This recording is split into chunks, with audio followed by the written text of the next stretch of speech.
Hello and welcome to our weekly live show. I am Fabiana Clore, pianist and business strategist for musicians.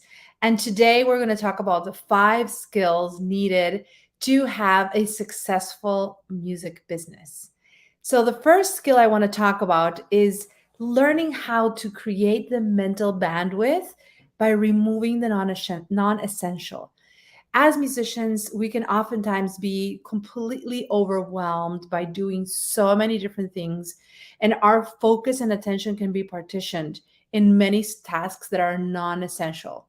So, the number one skill, the number one ability that you're going to need to work on improving as a musician is your ability to determine what is essential and what is not, and to focus on what you really need to be doing to get your business off the ground or to scale it, to grow it, versus doing small tasks that may seem interesting or important or even urgent but are non-essential. So that's the first thing, is your ability to define what truly matters and to take a step back from the just micro, tasking all day, and to really create a clear goal for what is essential and to be able to block out distractions that are non-essential. So that's the first skill that musicians need to really intentionally design. It's like you have to make an effort to stay focused and not get distracted with things that may seem interesting and important and not, and that are just going to shift away, right? And there are many ways that you can do that. A great way is to be able to have a place where you can jot down the things that come into your head, right? And write them down and then determine later what to do with those things versus keeping them all in your head.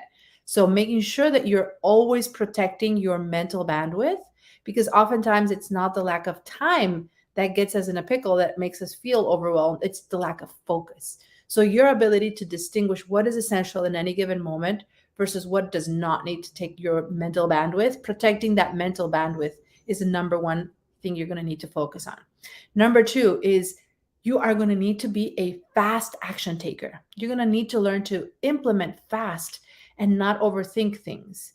Oftentimes, when we get into this mode of planning and strategizing, even though it's important in order to determine what's essential, we can also get caught up in overthinking and to the point of paralyzing our productivity. So, your ability to strategize quickly, but then rapidly shift into action taking is going to be essential for you to be able to create a successful music business and feel that you are being productive in a way that flows with your natural rhythm, right? So that is the number two, is your willingness and ability to implement fast and not overthink things. The third thing you're going to need to focus on is on creating a strategic communication platform, building a way to communicate your vision regularly, your perspective regularly. You need to remember that the reason people are going to come to you, they're going to be drawn to the businesses that you're bringing in, whether it's a service, it's a program, it's a product, as a musician, is going to be because of you. You are the main gatekeeper. You are the main person that is building this business. Therefore, your number one job is to be a clear and effective communicator. You need to talk about what you're trying to create. You need to talk about your vision for what you want to see differently in your industry.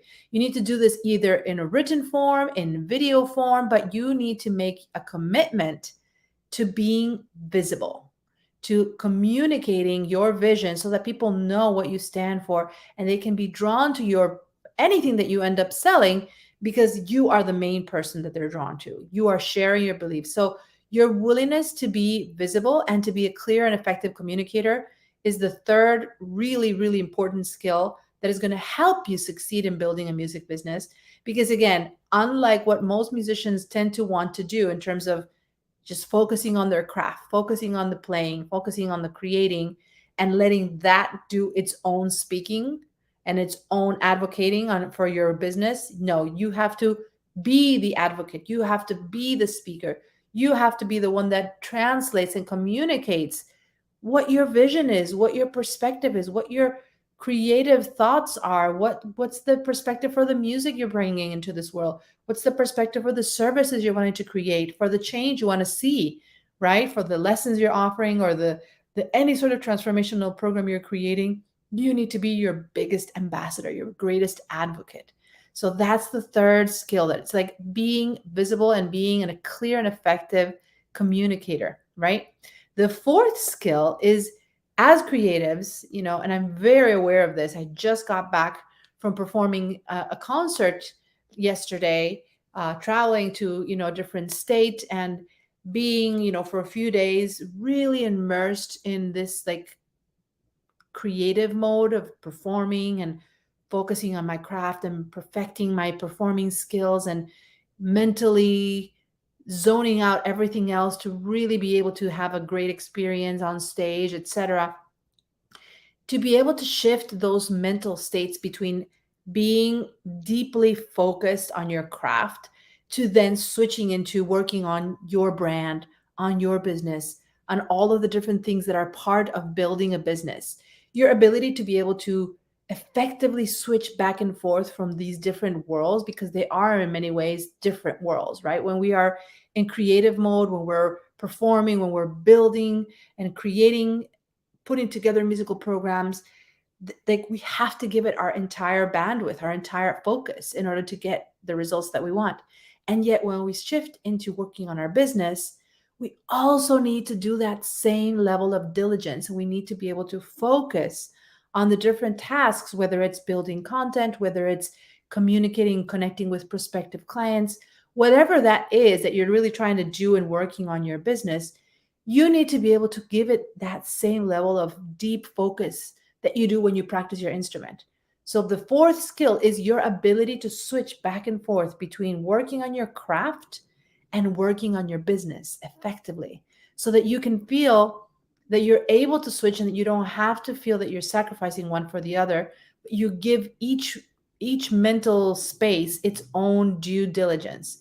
And when you are practicing and thinking of your, craft, and working on your performance creations, whatever it is, producing, whatever it is that you're doing on a creative side, to be able to know that as much focus as you can put on that, when you switch to working on your business, you need to approach it with that same level of discipline, of focus, of attention, and not get sidetracked just because you're working on a computer now or working through your phone, whatever device you use to work on your business shouldn't allow you to let all of the outside distractions capture your attention. Because again, as I mentioned, the first skill is protecting your mental bandwidth. So when we come to this fourth skill of being able to go back and forth between working on your music, working on your craft, and working on your business effectively, and respecting the mental bandwidth that you need for each one of these dimensions, that's going to be very important. Because if you get too caught up on only working on your craft, only working on your side as a musician,